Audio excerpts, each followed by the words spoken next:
Morning, guys and gals. How we doing today? It's Wednesday morning. We are doing the countdown battle of the Saxes.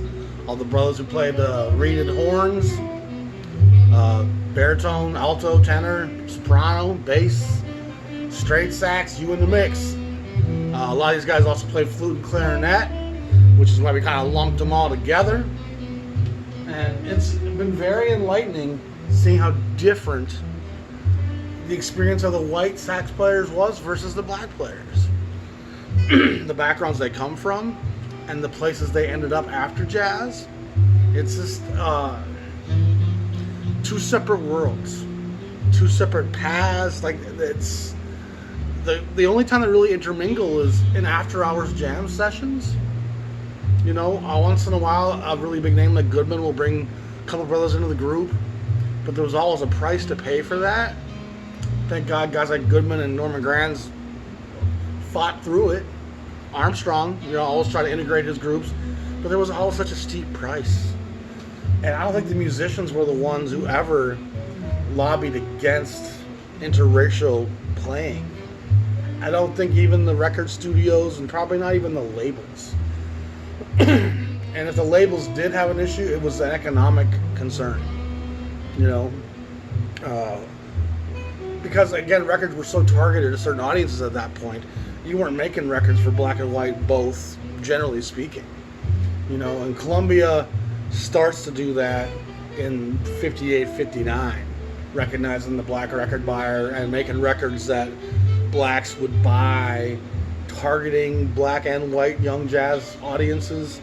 But until those Blakey Jazz Messenger records, it wasn't really a national label consideration.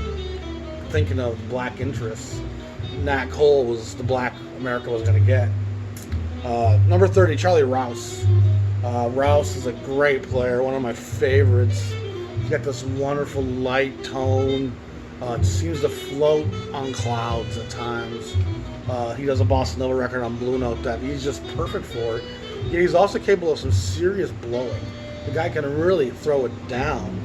And he's got some angles and edges as well, because he, probably more than any other sax player, thrived playing with Monk. And he played with Monk for a long time. He was born April 6, 1924. Excuse me, in the D.C. area. He's a tenor player and a flautist. He plays with Dizzy in 45, Billy Eckstein in 44, Ellington 49-50, Basie for a while in 50, Oscar Pettiford in 55. In 57, he makes this great record we're listening to with Paul Kinnichet on Bethlehem, The Chase Is On. I'll show it to you in a minute. It's outstanding. In 59, he starts working with Monk, and they work off and on for 10 years. You know, and he's really empathetic to Monk's machinery. And a lot of other players kind of struggle with Monk. His abstractisms, they are predictable. And Monk's never predictable. Monk's on his own wavelength a lot of the time. In 1962, he records for Blue Note that great bossa nova record, which I'll show you.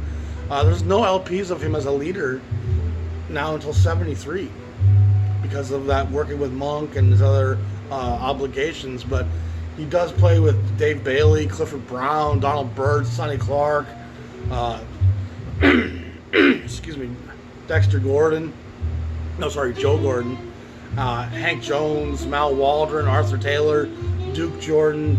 He's playing with Art Farmer. He plays with a lot of great cats in that era. In 55, he's given a chance to record for the Dawn label, and Dawn was this little subsidiary of the Seco pop label. They started the Dawn imprint, which was a jazz-influenced, a great jazz label, honestly. There's only about 24 titles in the Dawn sequence, and it's littered with some really, really great records, honestly. But you first see him as a leader recording here for Dawn, and side 1 or side 2 of this, I can't recall, is him and Charlie Rouse and Julius Watkins. And Julius Watkins is the great French horn player in jazz. Side 1 is Watkins and Rouse. Side 2 is Gene Quill, Dick Sherman. Gene Quill's also a great player. What's great about the Rouse Watkins group, which they called the Les Modes, or the Modes, the Jazz Modes, has several different incarnations. They played some really angular, interesting modern jazz. There's some elements of composition at times, some interesting vocal A's at times, some spooky Star Trek-y sounds at times. Yeah, when it comes down to it, they really know how to kick it down and groove. It's worth sampling this real quick. These Dawn records aren't super hard to find. They're not everywhere either. You know, I'm sure they didn't sell too well. Dawn was a pretty small label, but this is 1101, the first Dawn record. It's interesting, moody, purples, blues, greens. It's got this sticky depth to it that, in spite of its light airiness of Rouse, it's got this mucky terrain that he has to kind of float over. It's really a cool session. They follow that up shortly later on Dawn with the Jazz Modes, Les Jazz Mode, 1108. So 7, there's a great French horn of Julius Watkins. French horn's not a sound you hear in jazz very much. And Watkins is renowned for it. Fantastic stuff. Like the Jazz Modes, this is a great record, 1108. So it's 7 records later than 1101, obviously. And then they follow it shortly after that on Dawn again with Mood and Scarlet, 1117. And I think there's a few lineup changes here. But of course, it's still Rouse and Watkins holding it down. What a great album cover. And so those are 3 important records on the Dawn label that go with the Zoot Sims, the Lucky Thompson, the Paul Kinneshay. There's some good stuff, man. But these are great. Real light and airy. And this Bethlehem Charlie Rouse with Paul Kinneshay record, that's a tough record to find. You don't see it out there. It took me a while to track down a copy that was playable. And actually I ended up getting a really nice one. But I paid about my upper limit. I think I paid $80 for it. And I don't really spend over $80 on a record. I don't think I ever have. Maybe 90. But usually if I ever find a record that I want bad enough, that's high enough, I'll try to bundle it together with some other LPs. And hopefully I can kind of lower the cost of the group, bringing the cost of the big one down as well. And usually most sellers are pretty flexible with that. This is the Jazz Modes. This is the Jazz Modes. These are both Atlantic Records, 1280 and 1306. Come probably about 8 months apart. These Atlantic Records aren't too hard to find. Probably in 1958, 59, in that era. So right before he joins Monk. These are also really interesting records. Really great soundscapes, melodic centered, really kind of unheralded, great group stuff. This is the Kinneshay Charlie Rouse record, and like I said, this is a tough record to find. One of the great records on the Bethlehem label, of which there's many great records on the Bethlehem label, but this is really one of my favorites, and it's a great cover too. Look for that if you have a chance to find it. It's always worthwhile. Then he makes this record for New Jazz Prestige, probably 60. And again, it's with Charlie Rouse, Blue Mitchell, Art Taylor, Walter Bishop, and Earl May. Great stuff. And then here's the Bossa Nova record I told you about on Blue Note. Comes out in 62. And talk about a perfect home for a guy. And Rouse isn't a light, sticky pop player. You know, I mean, in spite of his light tone, he's a guy with a lot of guts, a lot of blues center. But for some reason on the Bossa Nova, his tone just fits wonderfully. It's ethereal. This record's been in print for a while. You can be able to find that for not too much. Great stuff. Moves us along to number 29. And some people are going to chastise me for having him this low. And I think it's fair. Eric Dolphy. I just did a long episode on Dolphy probably 3 weeks ago. If you want more in-depth coverage of Dolphy, that's definitely worth a watch. Dolphy is a super brilliant player, very well educated, very knowledgeable about structures, and is a super big influence on everybody. Ornette, Coltrane, everybody comes across really is influenced and impacted by young Eric Dolphy. Like I said, I did a long episode, so I'm not going to cover too deep here on him. He's born June 20th, 1928 in LA. Plays the alto, bass clarinet, the flute, other instruments as well. He plays briefly with Chico Hamilton from 58 to 60. Ends up becoming a primary arranger in that group. Ends up joining Mingus at that point from 61 to 64, kind of in an off and on relationship. They end up touring Europe together where he decides to stay for a while. He works with Coltrane on the Africa Brass Sessions and a few other records in that era. I think Impression was another one. He works with Booker Little a lot. And Booker Little is the great trumpet player out of Chicago area. Actually from Memphis originally. But he goes to Chicago and works with Max Roach for a while after Clifford Brown's passing. Dolphy's just a real signature guy in what becomes the avant-garde. What becomes elements of free, but Dolphy never abandons melody. You know, he never abandons the core values of the music. Hubbard's on this, and Hubbard's killing me right now, as Freddie Hubbard does. He works in the group with Richard Davis, Mal Waldron, Blackwell, and Booker Little. They record a number of records at the 5-spot, which is great stuff. He works on George Russell's Aesthetics record. Great stuff. Oliver Nelson, some of his out there stuff. Dolphy's a part of that. He works with Ornette on the Free Jazz record, again with Hubbard, which is a outstanding double quartet, so it's an octet with two bands, one band playing on each side. He works with a guy by the name of Ken McIntyre, another multi-instrumentalist who's a really interesting player. He goes to Europe in '65 with Mingus. Like I said, he stays there for a while, and he dies, diabetic coma, at a really young age. We lost a guy who was going to probably change the face of jazz for the next 10, 15 years. And he has a huge impact. His career was cut short. And if I had to give one reason why he's this low on the totem pole here, and remember the rankings aren't super etched in stone.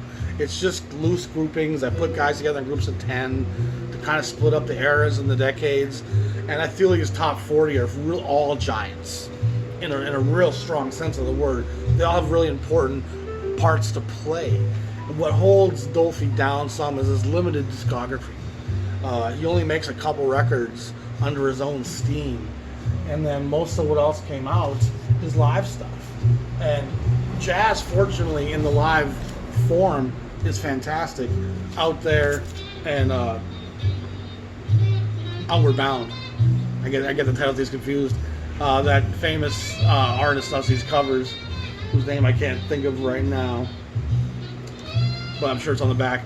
I'm not a fan of his artwork, to be honest, but he does these covers, and they're pretty famous. This is the Booker Little Memorial record on the 5-spot, because Booker dies at a young age. Dolphy 5-spot, Volume 1. Dolphy at the 5-spot, Volume 2. With Waldron, Blackwell, Davis, and Booker. Again, all this stuff's just kind of recorded and gets piecemeal released after he passes. Live in Europe, Volume 1. Europe, Volume 2.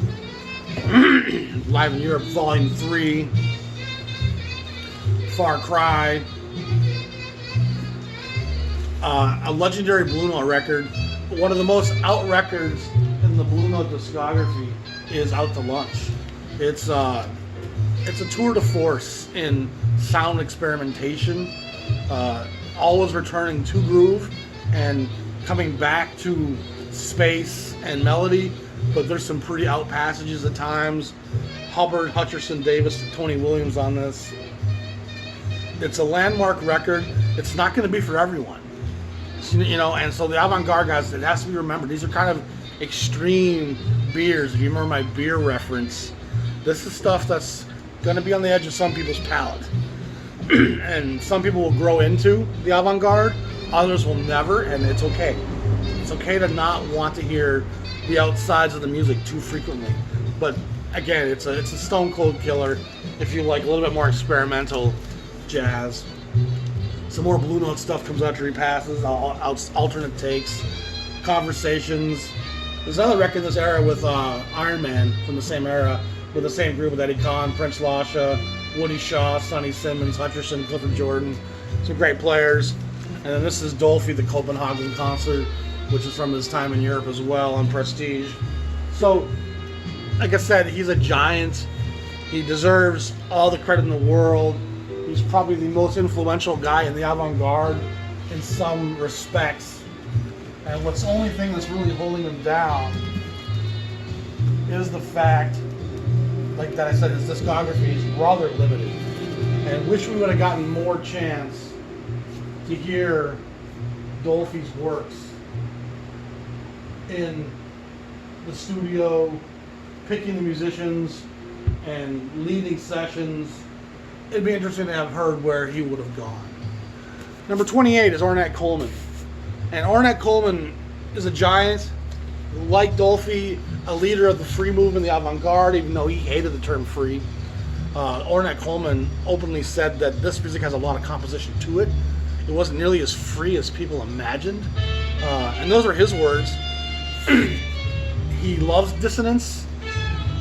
Some of his work's much more accessible than others. But he's probably the most divisive guy in the history of this music. If there's one thing that splits the jazz camps more than Ornette Coleman, I wouldn't know what it was. Bebop certainly does that to some extent. You know, Parker and Monk. But Ornette was just that plastic saxophone, that kind of brittle, sharp, almost sour in your mouth taste. But there's a tension in 58 that this music is touching on. And he has an impact on a lot of guys, including John Coltrane. Kind of changes his direction. I'll have to say, though, Ornette definitely is hearing Monk and Parker at times and has the roots of bebop in a lot of what he's doing. He's just sliding more dissonance into it. And the drummer, Hayden, and Ed Blackwell, bass and drum, Hayden and Blackwell, along with Don Cherry, they really all are very sympathetic to what Ornette's doing. I think if Ornette was in a more straightforward group, he wouldn't sound so extreme. But because Hayden was very in tune with what was going on, the drums follow different rhythms and patterns, it becomes much more dissonant because of the group arranging.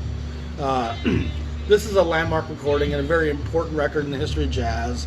Miles Davis makes a quote saying something to the effects of Ornette was all screwed up inside. He does recant that later as Miles ends up going his own edges of avant-garde with the shorter groups, but he was not to everyone's taste right off the bat. But there was a mystique about it because he was playing out in LA. He comes to New York, books a gig there, and there was lineups to see him for the first while. People were really curious, and even musicians were lining up to hear what this new thing was about. Ornette's born in Texas, actually, near Fort Worth, March 9, 1930. He plays sax, violin, trumpet. He's a composer and arranger.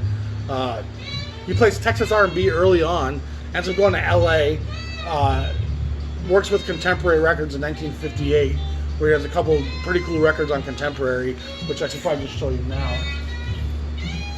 And these records caused a stir. This first one came out tomorrow's the question, 58, 3569. No, wait, this one's first, 3551. the music of Ornette Coleman. This is first, then this one comes second. By the time the second one had come out, there was already this big buzz about this new guy out in LA making a mess of sound and changing the face of the music. He's like I said, he's a very divisive figure, and the critics, the writers, the entire face of the music, everybody was almost like forced to make a call. Are we going to go with Ornette, or are we going to discredit Ornette? And I think he's, again, like Dolphy, he's not going to be for everyone. He's a bit more for the people who like artsy, not all swinging, if you like art films, if you like films that don't all necessarily have their endings explained, that's Ornette Coleman. It's an art film where a lot of the scenes don't necessarily jive or make sense. There might not be an ending, let alone a happy ending. You know what I mean? It's not in any way formulaic. If there's anything the blues and the swing was, it had a formula that was comfortable for people to dance, to swing, to sexualize, and the avant-garde was none of those things. It was art films. It was museum pieces, and from like my four fuels, I feel like these are fueled by intellect a lot more, and the thought process of how do I impact the music and put my statement on it, which is ego-driven from the heart, if you ask me. He's a polarizing figure, you know, and his discography is much greater than Dolphy's. Change of the Century, which comes second Atlantic. This is Our Music, number 1353. And we got to give some credit here to Atlantic Records because Atlantic's doing Mingus, Pithecanthropus erectus in 56. They're doing Giant Steps and Coltrane in 58, 59. And they're doing Ornette Coleman, 58, 59, 60, 61. And Atlantic doesn't get a lot of recognition for being one of the great jazz labels off the top of people's heads. People are all like Blue Note, you know, Impulse, Riverside, and all those record labels are great. But in some ways, a lot of the real cutting edge, most risky stuff, the Erdogan brothers in Atlantic were embracing and saying, go ahead, we'll give that a shot. The Erdigans had the beneficiary of Ray Charles over on the 8000 series selling well. Their R&B stuff was starting to take off. So I think they allowed them to be a little more experimental in their 1200 jazz series. And there's some interesting stuff in the Atlantic discography. It's really unheralded. Gets very little credit with today's collectors and buyers. But that means a lot of it's very affordable. With the exception of the Coltrane stuff and some of the Mingus stuff. And even the Ornette stuff's not too bad. This is the free jazz, which kind of coins the term free jazz. And it wasn't meant to be coining the entire genre, it just became that. And I said Ornette really resisted that, wasn't a fan of that at all. This has Hubbard joining the mix, 2 drummers, 2 bass players, Don Cherry, Blackwell, Charlie Hayden, Billy Higgins. It's pretty dissonant. And one drummer's playing halftime, the other one's playing double time. It probably makes sense looking at a Jackson Pollock. You know, that's probably a great place for it. This is Atlantic 1378, just called Ornette. Ornette and tenor. I remember he's an alto player for the most part. He dabbles on trumpet on a Jackie McLean record. And I guess McLean was disappointed that he showed up with his trumpet that day. Art of the Improvisers. This is 1572. He's more like 1970 comes out. Interesting. 1572. I think it's recorded before that though. Just the greatest hits. Town Hall. He goes to Blue Note in 64, 65, 66.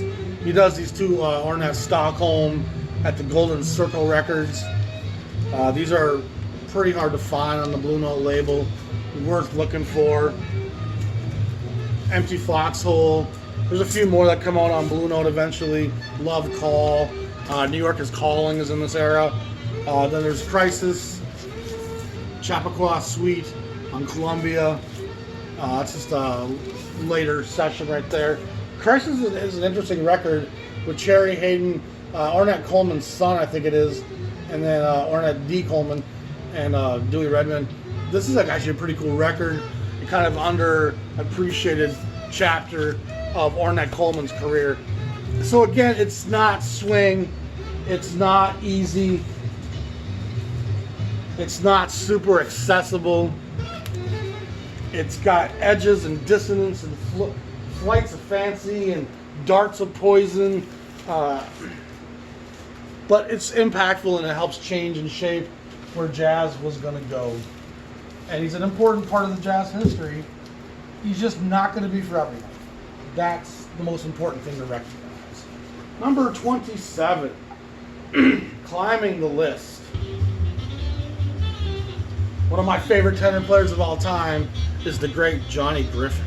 A Chicago guy, April 24, 1928, nicknamed Little Giant because he was about my height, 5'6", 5'7", but he was as ferocious a player as they got.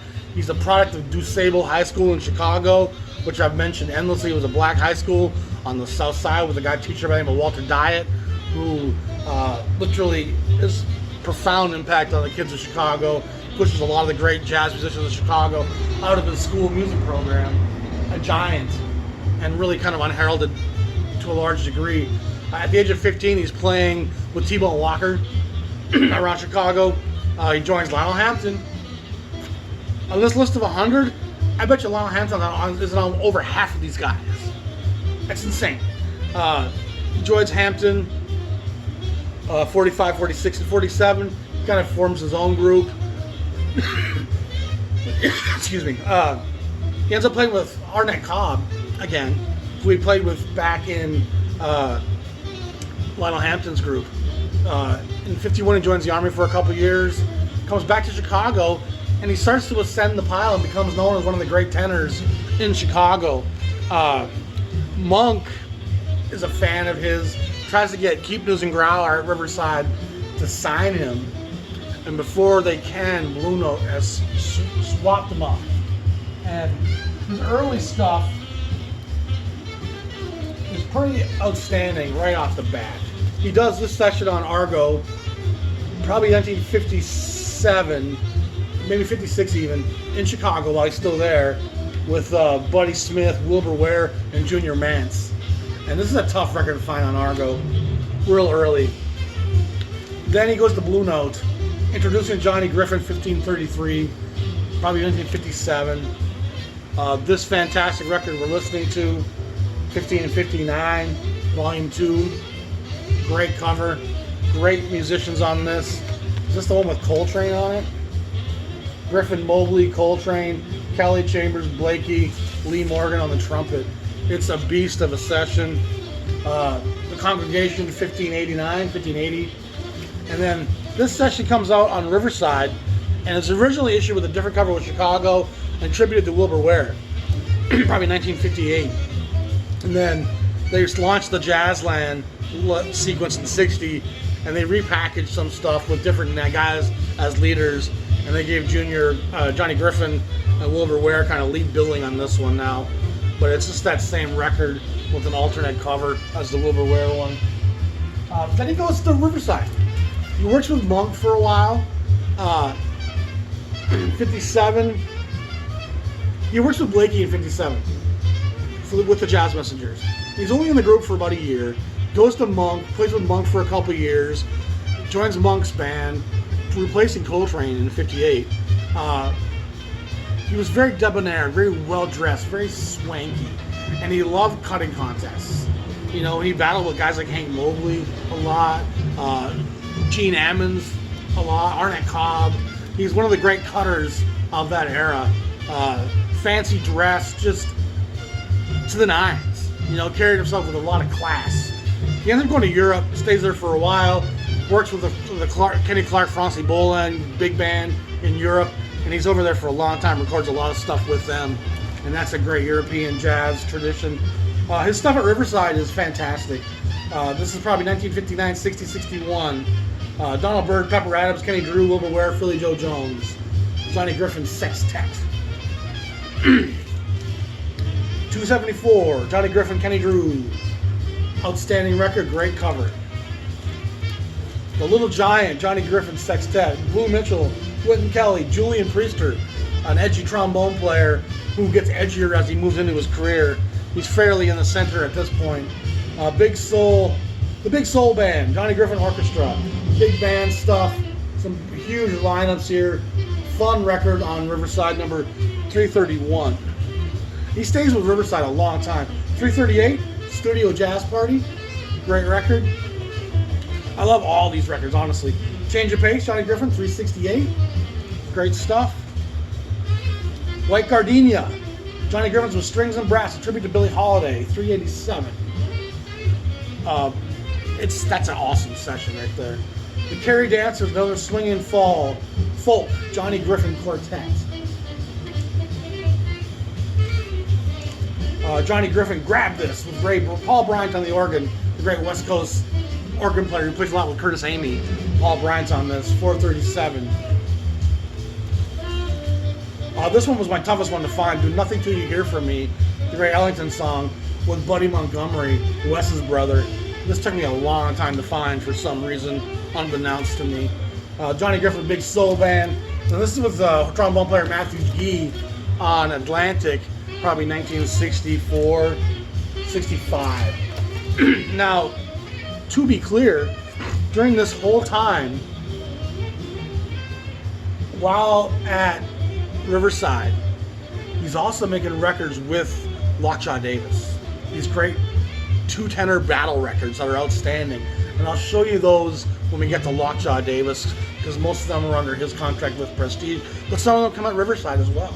And they're really dually lead on those records. So it's another dozen records with Lockjaw that Griffin's a part of, and a huge piece of the jazz puzzle was these two guys playing shows, electrifying crowds with their skill and their talent and their blues center.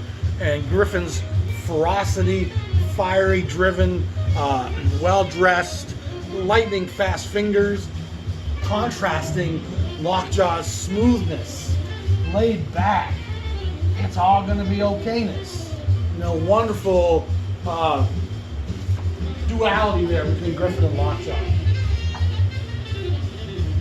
And again, I've often said opposites create polarity, create magnetism, which is energy. Energy's tangible. You can feel energy. Number 26 is Lucky Thompson. Lucky's a very important figure. He goes to Europe and he's there for a long time, so he's not as well known to American audiences. Between swing, bebop, and hard bop. He's right in that era, along with Dexter Gordon, Illinois Jacquette. He's the center of the horn, of the saxophone. He's a very important tone guy.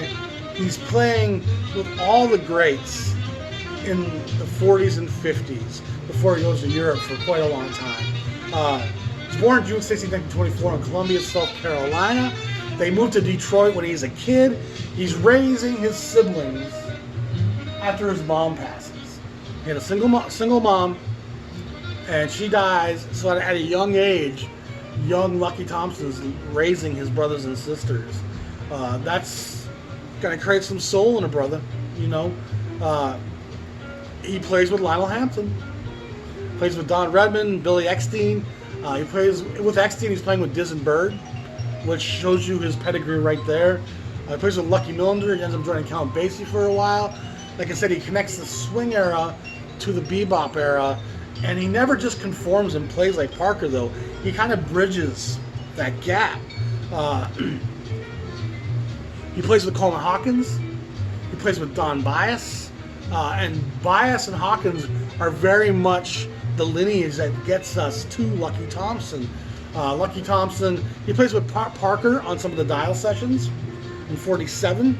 And he plays on Miles Walking from 52, 53, and he's outstanding on that record. One of my favorite early Miles sessions is that record, in part because of Lucky Thompson on that record. He plays with Milt Jackson at the Savoy label as a sideman. He does his leadership role at ABC, where he makes a couple great records there, working with Oscar Pettiford and a couple others. And in 57, he goes to Paris, stays there for an extended period of time. I believe he does come back a few times to record with New York and Prestige. And then he goes actually over to Lausanne in Switzerland, and he lives there from 68 into the 70s. Limited discography here in America. This is a Dawn record. I was talking about Dawn a little bit ago. This is a great session. My label on this is actually pressed wrong. It says it's something else. This is also with Lucky Thompson, like Oscar Pettiford, ABC 171. This is before ABC has Impulse. Also at ABC number 111, which the ABC Jazz Series starts at 100. So this is very early, probably 1956, maybe even 55. Oscar Pettiford's also on that. These two records with Pettiford at ABC are great and are probably your best bet for tracking down some Lucky Thompson with the Miles Davis record, of course, and getting to really understand him. This is Lucky Thompson Quartet Lucky Strikes on the Prestige label, 73-65, puts it about 62, probably 64. This is a great session as well. I think he must have came back from Paris to record this. Lucky's an important guy, and because he's not as popular and famous, I think most people are like, why is he so high? But I feel like most people, A, will love him, and B, most musicians give him a lot of credit. They think he's an important guy. Along with the Don Biases and some of the guys that went to Europe, a chapter is missing in the American jazz novel. It's one that I'm just coming to understand. And listen to his tone. Coleman Hawkins, Ben Webster, Lester Young, Don Bias, Lucky Thompson, into Dexter Gordon. You know, Dexter is linked to the same fence. And I think he's deserving of being this high up myself. Number 25. Climbing the charts here. Young Harold Land.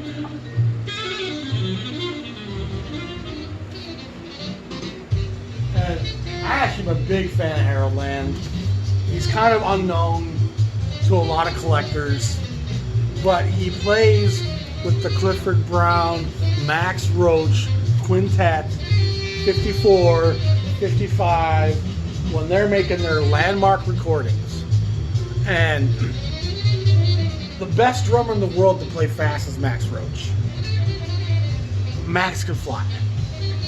The best trumpet player at tempo, Freddie Hubbard, is in the mix. It's Clifford Brown.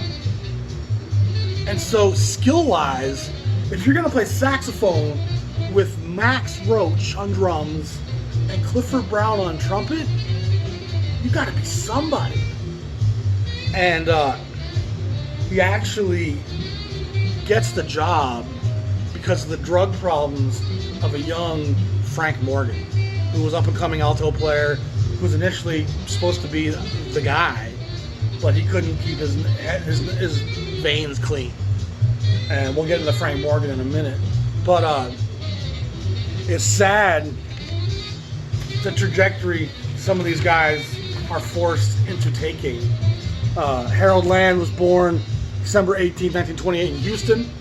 He moves to San Diego, becomes kind of a West Coast LA guy. He plays the alto, plays the tenor. He makes a session with the Harold Land All-Stars at Savoy in 1949, which I've never seen. It's got to be on 78s of that era. He goes to LA in 55, starts playing with Curtis Counts, with Bobby Hutcherson, Blue Mitchell, Red Mitchell. It's cool he got both the Mitchells in. He's got this dark tone. It's brooding. It's ominous. And it's the dark underside of the bright Clifford Brown fluffy clouds of love and joy. Harold Land's that brooding thunderhead on the horizon. And again, the magnetism of polarity, two opposites, create energy. And Land was the perfect foil to play alongside of Clifford and Max. And those great quintet records, to me, are some of the most important landmark recordings in jazz. Clifford, Harold, Morrow, Richie Powell, Bud's brother, and Max changed the direction of jazz with that group. You know, bebop was kind of winding its way and changing things, and these guys lynch it back in and say, hold on, let's recenter it, keep the groove, state the head of the chorus so people know what we're playing melodically, and let's always make sure it swings. And in many ways, hard bop is being born on these records, and the Blue Note formula really is following that formula created by the Roach Brown Quintet. So for that alone, he's just a giant. It's not the happiest of story, of course. He later in his career, he starts sounding more like Coltrane. He records very sporadically. He in the 90s plays with a group called the Timeless All-Stars, with Buster Williams on bass, Cedar Walton's on the piano, Billy Higgins on the drums, Curtis Fuller and Bobby Hutcherson. So a couple of those guys are West Coast cats. So in the 90s, you guys are playing the Timeless All-Stars, a bunch of old guys who could throw it down. And believe me, they can throw it down. Land's discography is not huge. This is on Contemporary 3550. This is on Contemporary 3619, the Fox. And I think this originally came out on the Hi-Fi label and was reissued here. And then he's got two records on Jazzland Riverside, Jazzland 20 and Jazzland 33. Haroldland in New York, Haroldland West Coast Blues. And he's playing, well, West is West Coast, Joe Gordon, Louis Hayes, Sam Jones, Barry Harris. And this one's with Kenny Dorham. They're both great records. You know, both outstanding records. And his career doesn't end here. Like I said, he's playing into the 90s. But these are his landmark recordings, aside from the stuff with Clifford Brown. And maybe I put Harold Land too high. But like I said, when you're helping change the course of the music, which he certainly does with that Brown Roach group, you deserve some credit. And I've always been a big fan of his records, and I've listened to them a great deal. So that to me always has value. Wardell Gray, speaking of the LA sound, number 24.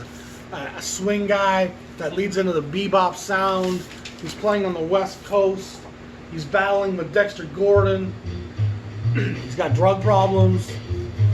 Born in Detroit, 1929. Sorry, he's born in Oklahoma City, February 13, 1921. And then he moves to Detroit in 1929. Goes to Cass Tech High School, which also has guys like Bird, Lucky Thompson, Al McKibben that went there. Detroit's such a great home for jazz artists. He hears Lester when he was playing with Count Basie, and that has a huge impact on him. And so no matter how bebop he gets, he's got the storytelling aspect of Lester Young, and that's always the important measuring stick for me, is that storytelling ability.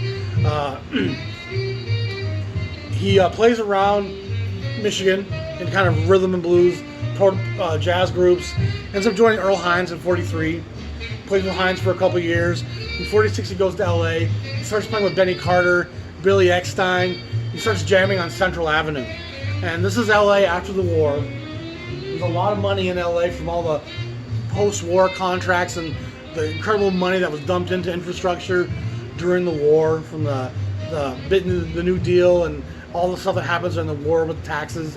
LA's booming, and so there's a real need for jazz clubs, and everyone was going down to Central Avenue to hear guys play in all the different clubs that were there. It got so hot that New Yorkers were kind of clamoring to get out there. Guys like Dizzy and Parker taking the train across the country to play on Central Avenue. Of course, Dexter Gordon and Wardell Gray were kind of holding it down. It was their strip, as it were. He does record on the Dial label with Charlie Parker, probably in 47. He starts doing these great tenor battles with Dexter Gordon, and they would go on all night. People would come out just to see these two throw it down. And Wardell Gray's kind of light, airy, flirtatious, fun, somewhat brittle and bright, but just it's a great tone. And Dexter is bigger, more blustery, more bluesy. And so again, there's that great contrast between their sounds that made their battles somewhat legendary. And there's a great record called The Chase that kind of documents that, recreates it in the studio, which isn't going to be quite the same, but he records with Tad Dameron, I believe in '49. Benny Carter, he's supposed to gets hired to work with Benny Carter at the Moulin Rouge, a new club opening up, probably in Vegas. And the opening night, he's not there. And he's got a drug problem, so it wasn't super shocking. But the next day, he's found with a broken neck in the desert outside of Las Vegas. And foul play is suspected. No one solved it. It was the dead black guy. Who cares? You know, people have suspected the mob was a part of it somehow. He had an association with the mob and with Meyer Lansky, the Jewish mobster. It's speculation. Nothing's been proven. But it was ruled accidental. But it's tough to break your own neck. It's tough. You know. There's some Coleman Hawkins right there. Some Lester Young. Sit on my knee, let me tell you a story. So Wardell's an important cat. Prestige calls together some of his work on these Memorial Records, Volume 1 and Volume 2. Great listens, they're easy to find. They've been, OJC kept them in print. There's some stuff on the Crown label, Way Out Wardell, and I've seen infinite different covers for this. You can buy the same thing over and over. It's a limited body of work when it comes to Wardell Gray work as a leader, but he's an important part of jazz history, one of the great stories in jazz. It's a neck breaker. You don't get a lot of neck breakers. Another guy I've covered recently, another guy who I've stated openly is one of my favorite players, is Ike Quebec. And Ike Quebec is a giant, not just because of his playing, although his playing is gorgeous. He's also a giant because he's an A&R guy at Blue Note. Helps Blue Note discover Bud Powell, Thelonious Monk, brings those guys to Alfred Lyon's attention.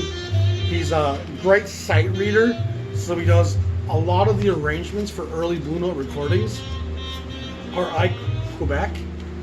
He's a talent scout. He's really instrumental in helping define the Blue Note sound, helping build the stable of musicians on Blue Note, and helping produce and arrange the sessions. That makes you incredibly important. I've done an episode on Ike Quebec recently. You should look for it if you want to have more information on this guy's life and career. He was born in Newark, New Jersey, which is just south of New York, August 17, 1918. He plays with Hot Lips Page as a young guy, Roy Eldridge, Ella Fitzgerald, Benny Carter, Coleman Hawkins. In the late 40s, he's recording for Blue Note old 78s, kind of R&B tinge stuff that sold fairly well. He kind of has a drug problem, slips into obscurity, and then makes Alfred Lyon unsure whether he can record him in the late 50s. They dabble with a few 45s, they sell okay, and he has a kind of a resurgence in 59, 60, 61, where he records a series of Blue Note records. Heavy Soul, absolutely beautiful record. We've listened to it right now. Dexter Gordon, Lucky Thompson, Ben Webster, Coleman Hawkins, that lineage of the sax player, that's my bread and butter. Blue and Sentimental, absolutely gorgeous record. Might as well be spring. The other great Bossa Nova record on Blue Note is this Soul Samba record that's outstanding. And then Ike Quebec Easy Living was scheduled to come out, never did. It got a number, 4103 is it? Hard to read my own writing now. 4103 I think. Obviously this cover is much later, but also a great record. I'm hoping Tone Poet reissues that at some point here. I'm a big Ike Quebec fan. He gets those records at Blue Note, and then he dies, sadly, of a heart attack in January of '63, just as he was really starting to get his footing again. He's also on a couple Blue Note Jimmy Smith records, the Dodo Green record, singer, and he plays with Sonny Clark on Leapin' and Lopin', which is a great record. Ike Quebec. Like I said, if you want more on him, go and see my episode on him. He's a beautiful player, very important in the history of Blue Note. And after he passes, it opens the door for Duke Pearson to kind of start doing some of the A&R duties at Blue Note. But you got to know and love Ike Quebec. That leads us to number 22. The great Bill Evans, a.k.a. Yusef Lateef. And Yusef is a guy from the Detroit area. He's got a long career. Plays a lot of great records. He's born. I also have an episode on Yusef Lateef. It's part of the Detroit series of musicians series that I was doing, which I'll need to get back to at some point. So if you don't have that, if you haven't watched that, you should check it out. Yusef is a kind of trendsetter in a lot of ways. He was one of the first to convert to Islam. He's also one of the instrumental figures in bringing in interesting instruments, world sounds, and new directions into jazz music. And in 58, 59, when he signs with Savoy, it's this new post-war globalism, jet set age. And though that wasn't really the black experience, he was still dabbling in this global phenomenon of communication and instrumentation and really broadening the horizons. He plays the flute, he plays the clarinet, he plays all these interesting world instruments and stuff. He's mostly a sax player, but he's as likely to play flute through a whole record as he is to play sax. So he's very much a multi-instrumentalist in that vein. He's born originally in Detroit, I think. No, Chattanooga. And then he moves to Ohio and then into Detroit by 25. By the time he's like 6, he's in Detroit. He's playing with Milt Jackson at a young age.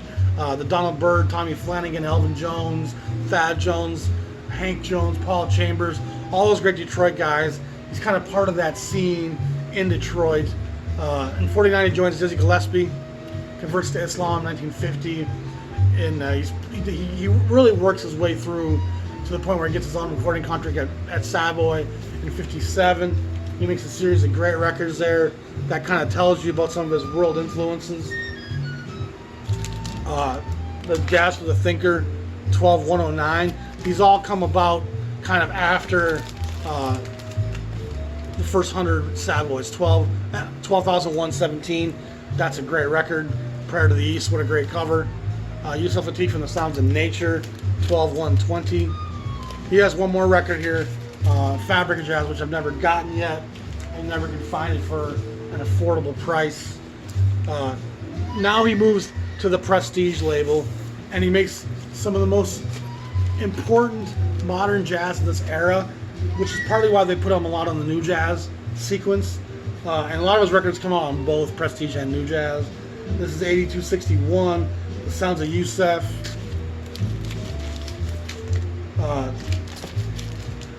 Other Sounds, New Jazz, 8218. Cried Tender, Yusef Lateef, 8234. Yusef Lateef, Into Something, 8272 on New Jazz. Eastern Sounds, 7319. And that's also on New Jazz as well, if I recall. Plays for Lovers is a late Prestige compilation of ballads. He has an Argo session here.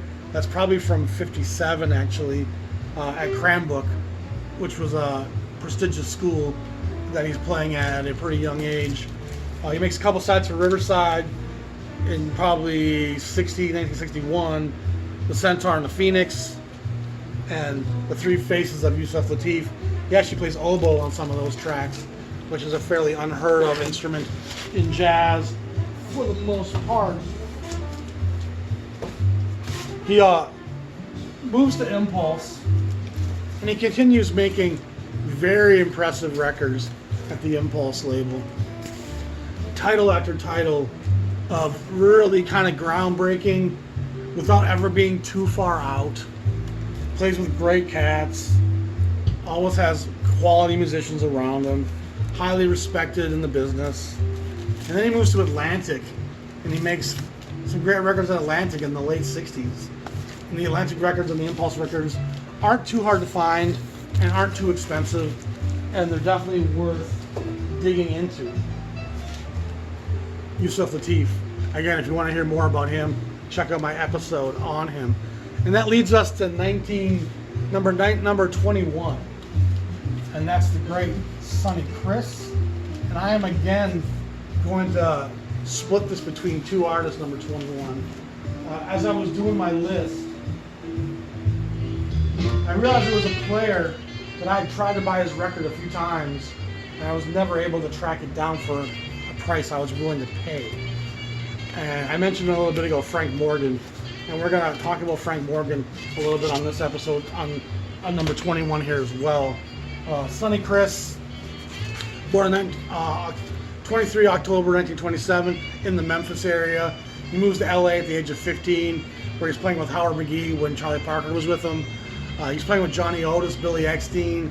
1947, he plays with Norman Granz, some of his big groups.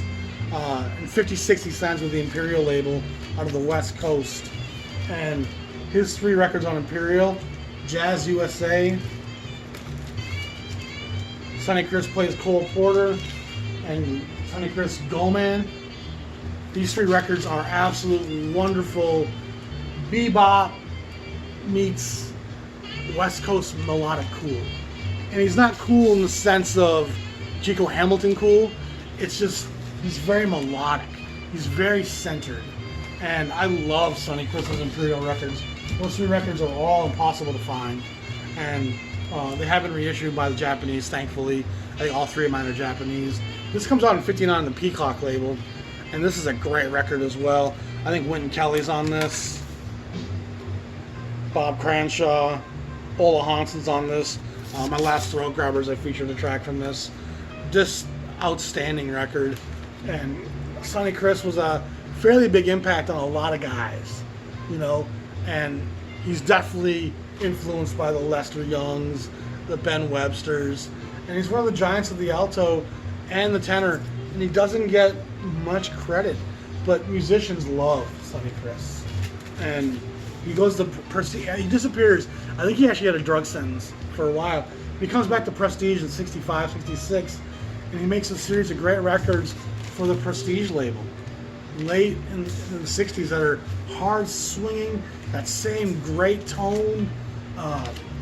He's got Parker in him, but he's got Sonny Criss all through him. You know, he's got his own sound. And it's fun. There's 4 Sonnys near the top of this list. You know, Sonny Red, Sonny Criss, Sonny Rollins is coming up. Sonny Stitt is coming up. So Sonny seemed to be owning the day. But like I said, I'm going to share number 21 here. And with the great Frank Morgan, he's actually born in Minneapolis. He's the first guy I've come across in all my jazz bios from Minneapolis. But to be fair, he moves fairly early to Milwaukee, which was a lot blacker of a town at that time than Minneapolis was. Milwaukee's an hour from Chicago, and Minneapolis is 7-8 hours from Chicago. I tracked this record down just for this series because I felt like he was that important and needed to be documented. It's on the great Gene Norman Presents G&P label with Conte Condoli and Machito's rhythm section. This is a great record. He's part of the Parker bebop scene going on in the West Coast, and he's influenced a lot by Parker, by Dexter Gordon, Wardell Gray. He's playing with those cats as a kid. He plays with Lionel Hampton in 1952. He's supposed to join Clifford Brown's group in 53, but gets arrested for the first time, and Harold Land takes that spot. And he makes this record in 55, and it's an outstanding record. He does not record again until 1985 on Contemporary with this Easy Living record. So he loses 30 years of his life to jail and narcotics, and he spends the rest of his life on methadone trying to stay sober. But even on the back of this record, they anoint him as the next Parker. they say openly, Parker passed, the king is dead, long live the king. Now that Charlie Parker is no longer among us, we proudly present our candidate for this hard-to-fill and hallowed place, Frank Morgan. Let's talk about some pressure. And he says he felt the pressure. He said it was excruciating. And that's part of why he fell into the drugs so hard. He's in San Quentin for a stretch in the 60s, jamming with Art Pepper. In jail, jamming with Art Pepper and Frank Morgan. That's got to be a pretty fun day in the penitentiary for just about everybody, I'd have to guess. He records a great session in '54 with Kenny Clark at Savoy. And that record kicks ass. Walter Benton's on it. It's a great 10-inch, 5-6 songs.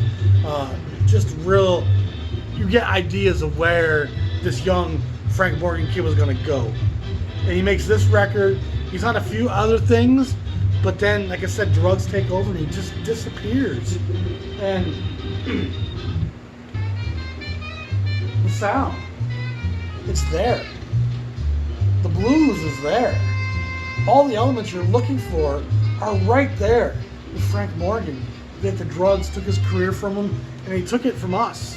You know, we didn't really get the chance to hear Frank Morgan. He does make quite a string of records as a comeback on Contemporary in the 80s, and we're thankful for that. Like I said, I only have this one, which is the first comeback record, which is beautiful stuff. But it sure would have been nice if we had had some Frank Morgan from 56 to 84. That's a long time in jazz terms, or in any other terms, to be off the scene, as it were. So that wraps up this series. We're up to number 20 now. Frank Morgan's a guy, like I said, more people need to be aware of. He just kind of slips between the cracks. You know, he's on a small label, G&P, which doesn't get a lot of publicity. His few recordings with Parker and with Kenny Clark are from the before the LP era, and as the LP era dawns, he makes this record and he's gone. So he just doesn't get the credit. So that's the great Frank Morgan. That's the great Sonny Criss. I hope you enjoyed this set. Pretty much all these names are important figures and giants of this music. And now we're into the top 20, where it's just the creme de la creme coming up. Stay tuned.